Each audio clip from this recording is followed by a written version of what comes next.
Será que as pessoas criam lendas urbanas a respeito da Bíblia? Esse é o nosso tema de hoje. Este é mais um vídeo da série O Coração do Cristianismo, onde discutimos temas fundamentais para a fé cristã. E hoje nós vamos falar de determinadas crenças, determinadas avaliações, determinadas interpretações que as pessoas dão a respeito de fatos da Bíblia e que, na verdade, são meio lendas urbanas e não coisas reais. Esse é o tema da nossa discussão de hoje. E eu vou começar falando um pouco do que são lendas urbanas, não necessariamente na Bíblia, de uma forma geral. Lendas urbanas são relatos ou interpretações de determinados fatos que são falsos. Tanto o relato não é verdadeiro, como a interpretação, às vezes, dado ao que aconteceu, não é verdadeiro. Mas essas coisas são tão repetidas nas redes sociais, nas conversas, nas falas, que acabam virando verdade. É aquele ditado que diz que uma mentira, quando muito repetida, ela acaba se tornando uma verdade. Eu me lembro, muitos anos atrás, tinha uma história de que numa fábrica de refrigerante, uma pessoa caiu dentro do tonel que estava fazendo o refrigerante lá, botando o xarope do refrigerante com água e gás, né, para fazer o refrigerante, e a pessoa caiu lá e foi dissolvida, e acharam pedacinhos de pessoas em garrafas do refrigerante. Pura lenda urbana. Aquilo nunca aconteceu. Mas eu me lembro de, em festas, em reuniões, nessa época não tinha redes sociais ainda, as pessoas dizerem que tinha acontecido de fato. Aquilo era verdade. Lenda urbana. Eu trabalhei na obra de Itaipu e já ouvi inúmeras vezes pessoas dizerem que milhares de operários morreram na obra. Lenda urbana. Eu trabalhei lá, posso afirmar com conhecimento de causa que isso não aconteceu. Alguns operários morreram, sim, infelizmente, e numa obra daquele tamanho não era de se estranhar que isso acontecesse. Não é desejável, mas é uma coisa esperada. Mas não foram milhares. Nem tem gente enterrado dentro do concreto, como também eu já ouvi dizer. Porque se tivesse um corpo dentro do concreto, o concreto ficaria enfraquecido naquela região e a barragem poderia romper. Isso também não é verdade. É lenda urbana. Como também é lenda urbana essa história de que pegam as pessoas, raptam e tiram o órgão da pessoa para vender no mercado negro. Cheio de história de lenda urbana disso aí. Então, a internet está cheia dessas histórias, os relatos, as conversas são cheias dessas histórias. E em relação à Bíblia, também há lendas urbanas. Há coisas que se fala sobre determinados fatos da Bíblia que são simples lendas urbanas. Não aconteceram. Não é aquilo, mas as pessoas repetem. E a gente cansa de ouvir em todos os lugares. Às vezes até em pregações, já ouvi pastores falarem sobre coisas assim. Porque acaba, né, sendo repetido tantas vezes que acaba se tornando uma verdade. Vamos ver 4 exemplos de lendas urbanas simples, sem muita sofisticação, que são comuns na Bíblia. Primeiro é a história de Jonas engolido por uma baleia.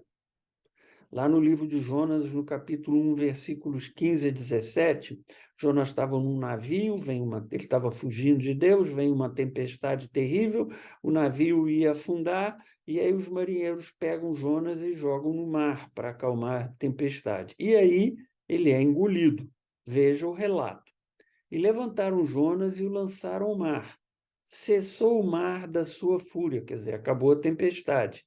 Separou o Senhor, o Senhor aí é Deus, um grande peixe, para que tragasse a Jonas. E esteve Jonas 3 dias e 3 noites no ventre do peixe. A lenda urbana é que Jonas foi engolido por uma baleia. As pessoas, na época, né, ao longo desses anos, pensam assim: o maior peixe que existe é a baleia, e há baleias que são capazes de engolir um ser humano inteiro. Uma baleia azul, por exemplo, tem tamanho para engolir um ser humano inteiro. Então, foi uma baleia. Só que baleias não são peixes. Baleias são cetáceos, que são mamíferos. As baleias amamentam os seus filhotes. Portanto, baleias não são peixes. Alguém poderia dizer: ah, baleia, peixe, é tudo a mesma coisa, tanto faz, qual é a diferença? Não, não é. Porque se a Bíblia diz assim, foi um peixe, e depois fala mais adiante, a baleia onde Jonas estava, sabe o que iam dizer? A Bíblia tem um erro, que peixe não é baleia. Quem escreveu a Bíblia podia não saber disso, mas Deus deveria saber. Se a Bíblia é inspirada, não podia ter esse erro. Então, um detalhe desse é importante sim, porque se esse detalhe aparecesse errado, iam dizer que a Bíblia tinha um erro. Baleia não é peixe. E quem engoliu Jonas foi um peixe, não foi uma baleia. Deus criou um peixe especial de tamanho suficiente para ir lá e engolir Jonas e depois vomitar Jonas ainda vivo 3 dias depois. Foi um milagre. Alguém poderia dizer, ah, não, mas que esse peixe não existe. E precisa existir? Precisa ser o peixe que está por aí? Deus que criou tudo, criou o universo, criou esse mundo, não poderia criar um peixe para engolir Jonas? Imagina, seria brincadeira. Um ser especial que foi lá criado somente com aquele objetivo, brincadeira para Deus, para quem fez o universo todo. Então, Jonas não foi engolido por uma baleia, Jonas foi engolido por um peixe. Os 3 reis magos visitaram Jesus na manjedoura, ou seja, na estrebaria onde ele nasceu e onde ele estava deitado na manjedoura. Veja o que o texto da Bíblia fala sobre a visita dos magos. Mateus 2, 1-12. E eis que a estrela que viram no Oriente, são os magos, né? Viram a estrela no Oriente, ou seja, no leste, na onde eles estavam, né? Então, eis que a estrela que viram no Oriente os precedia, até que parou sobre onde estava o menino. Entrando na casa, viram o menino com Maria, sua mãe. Prostrando-se, o adoraram e entregaram-lhe suas ofertas, ouro, incenso e mirra. Repara, fala que os magos visitaram Jesus numa casa. E o texto só cita Maria com ele. José não estava, muito menos os pastores. Isto não aconteceu na noite do nascimento, isso aconteceu depois, dias depois. E aí Jesus já tinha sido levado por seus pais para uma casa, porque naquela noite não tinha lugar para ele em nenhuma hospedaria, mas depois já tinha sido possível encontrar um local mais adequado para a mãe e a criança. E José já não estava na hora que eles chegam, porque José já estava cuidando da vida, tinha que sustentar, tinha que resolver questões, etc. Estava fora de casa. E os magos chegam e entregam uns presentes, ouro, incenso e mirra. E isso fica claro também no texto anterior de Mateus, no capítulo 1, quando mostra que os magos, antes de ir visitar Jesus, foram até Jerusalém falar com o rei Herodes, porque eles tinham visto a estrela, interpretaram como o nascimento de um novo rei dos judeus, e eles foram falar com o rei que estava no exercício, estava no trono, Herodes, e perguntar quem é esse novo rei dos judeus. Foi aí que Herodes ficou irado, com medo, e mandou matar todas as criancinhas que nasceram em Belém. E eles perguntam, os magos perguntam a Herodes, aonde que essa criança nasceu? E aí Herodes consulta lá os seus sábios, e eles dizem para ele que, segundo a Bíblia, a profecia é que a criança nasceria em Belém. E é para onde os magos vão, orientados pela estrela, e chegam lá até onde deveriam chegar, pela estrela de Belém, né? Que, na verdade, pelo que se sabe, hoje era um cometa, mas isso é outra discussão. Então, os magos, que a Bíblia não diz que eram 3, nem diz que eram reis. Isso vem de outras tradições. Os magos chegaram para adorar Jesus depois da noite do nascimento. Portanto, os presépios, nesse sentido, estão errados. Mas eu adoro presépios, eu gosto muito de presépio, e não tenho problema nenhum de ter lá os magos no presépio, porque eu acho que fica bem bonito assim. Paulo caiu do cavalo. O relato está lá em Atos 9, 3 a 5. Diz assim: quando Paulo se aproximava de Damasco, ele estava indo até Damasco para liderar nesta cidade a perseguição aos cristãos que estavam começando a se desenvolver. Isso é cerca de uns 20 e poucos anos depois que Jesus tinha morrido. Então, quando Paulo se aproximava de Damasco, brilhou ao seu redor uma luz vinda do céu. Ele caiu por terra e ouviu uma voz que lhe dizia: Saulo, Saulo. Saulo é Saul em grego, né? Saulo, Saulo, por que você me persegues? Saulo perguntou: quem és tu, Senhor? A voz respondeu: eu sou Jesus a quem você persegue. E depois desta visão que Paulo teve indo de Jerusalém para Damasco, ele se converte ao cristianismo e vira posteriormente o maior apóstolo na história da Igreja cristã. Escreveu 1/4 do Novo Testamento, fundou inúmeras igrejas, é uma figura importantíssima. Então, Paulo, que era um perseguidor de cristãos, vira a figura mais importante do cristianismo depois de Jesus. Agora, a lenda urbana reza que Paulo vinha num cavalo, que quando ele tem a visão, ele cai por terra, o relato diz que ele cai por terra, e daí vem a expressão caiu do cavalo. Fulano caiu do cavalo. Vem dessa passagem de Paulo, dessa história de Paulo caindo do cavalo quando tem a visão de Jesus. O conceito aí, quando a pessoa cai do cavalo, é que ela se arrebentou, ela estava indo pelo caminho errado e foi tudo mal. Então, Paulo estava perseguindo os cristãos, estava tudo errado, e ele teve a visão e ele cai do cavalo. Mas eu li o texto não fala em cavalo, só fala que ele caiu. E a gente precisa lembrar que naquela época as pessoas, exceto as bem ricas, viajavam a pé. Quando Jesus ia da Galiléia até Jerusalém, ele ia a pé.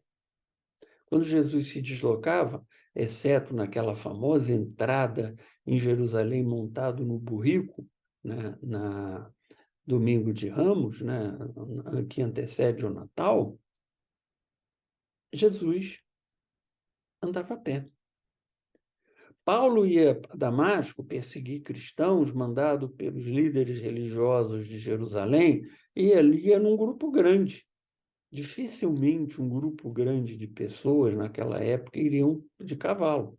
E se um estivesse de cavalo e outro a pé, ficaria uma coisa muito desigual. Como é que eles iam viajar juntos, uns a cavalo e outros a pé? Ficaria complicado. Então, ou eles todos estariam a pé, ou eles todos estariam a cavalo. Mas só pessoas muito ricas viajavam a cavalo. Normalmente as pessoas viajavam a pé, no máximo que elas tinham eram burros de carga que levavam a carga, comida, alimentos. Isso acontecia, o burro ia caminhando junto com as pessoas. Isso era uma coisa mais comum. Então, a Bíblia não fala que Paulo caiu do cavalo. O cavalo, nessa história, é uma lenda urbana. Quarta lenda urbana. Maria Madalena foi prostituta.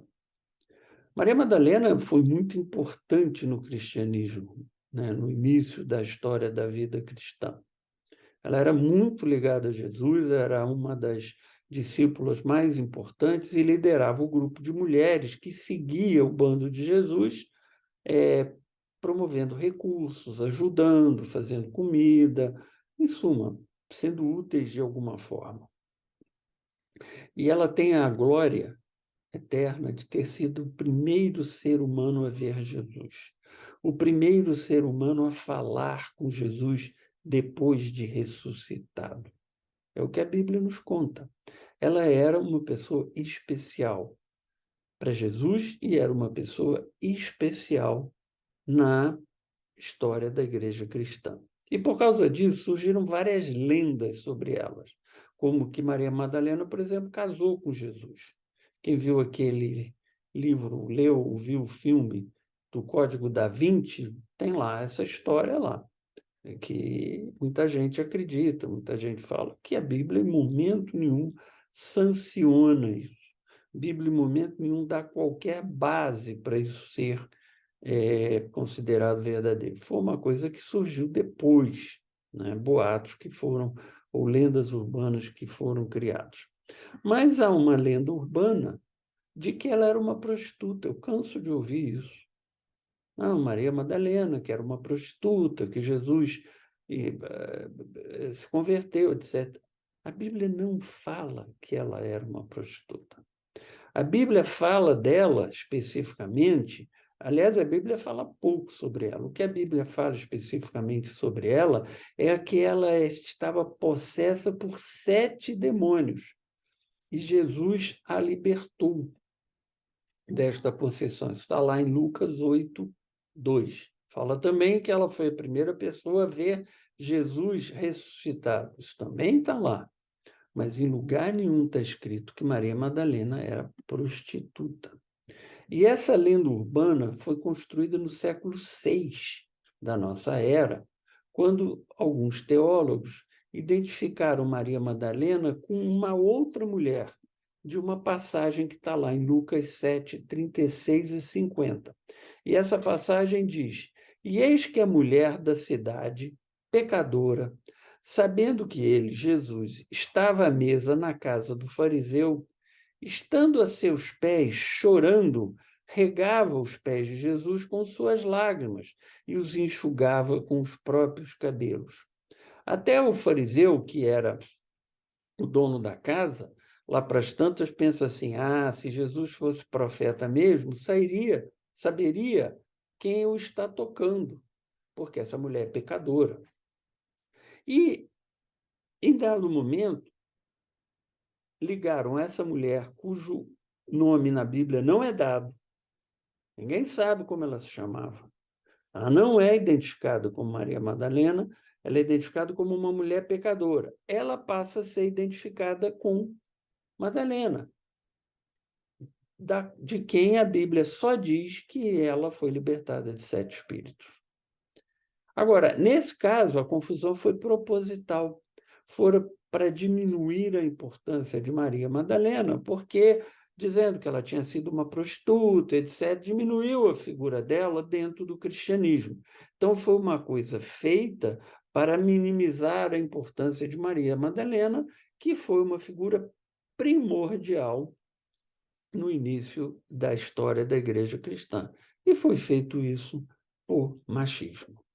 Dessas lendas que a gente citou, algumas são meio inócuas, são mais curiosidades, não têm grande importância para efeito das histórias contadas. Por exemplo, a história que Paulo caiu do cavalo ou não caiu do cavalo, ou se os magos visitaram na manjedoura Jesus ou visitaram depois. Já vimos que são 2 lendas urbanas, tanto a queda de Paulo do cavalo como a visita na manjedoura, mas isso não causa maior problema, não causa maior dificuldade, não gera nenhuma questão espiritual que mereça ser tratada. Mas outras lendas têm muita importância. Por exemplo, quando se afirma que foi uma baleia que engoliu Jonas, o que se está dizendo aí é que tinha que ser um animal marinho grande para poder engolir Jonas. Ou seja, está se meio deixando de lado o milagre, a possibilidade de Deus criar um peixe especial para cumprir aquele papel que Deus tinha estabelecido. Ou seja, se diminui o milagre. Tem que ser um animal marinho suficientemente grande para engolir Jonas, senão não pode ter acontecido. Então, está se diminuindo o milagre, está se colocando um limite no poder de Deus que não faz o menor sentido. Outro caso de lenda urbana que faz mal é esse de dizer que Maria Madalena foi uma prostituta, porque joga sobre a memória dessa mulher um pecado que ela não teve. Ela não era prostituta. Ela teve lá uma possessão de espírito, isso é uma outra coisa, mas ela não era uma prostituta. Portanto, atribuir este pecado a ela é diminuir a figura de Maria Madalena. Então, isso é ruim. A gente conclui dessa discussão toda que há lendas urbanas que são inócuas, inofensivas. Paulo caiu do cavalo, não caiu do cavalo, mas há outras que trazem questões espirituais. Portanto, é como o caso de Maria Madalena ou o caso do peixe que engoliu Jonas. Portanto, a gente precisa ter cuidado de sempre usar os fatos corretos, fazer os relatos corretos daquilo que a Bíblia fala, para que a gente não corra o risco de introduzir erros, distorções na interpretação da palavra de Deus. Se você gostou, deixe o seu like, nos siga nas nossas redes sociais, compartilhe essa gravação, esse estudo com outras pessoas para que a gente possa alcançar mais interessados nas coisas do Evangelho de Jesus Cristo, que é o nosso grande objetivo. E que Deus abençoe a sua vida, que Ele ilumine os seus caminhos e que Ele te dê a paz. Tchau, tchau.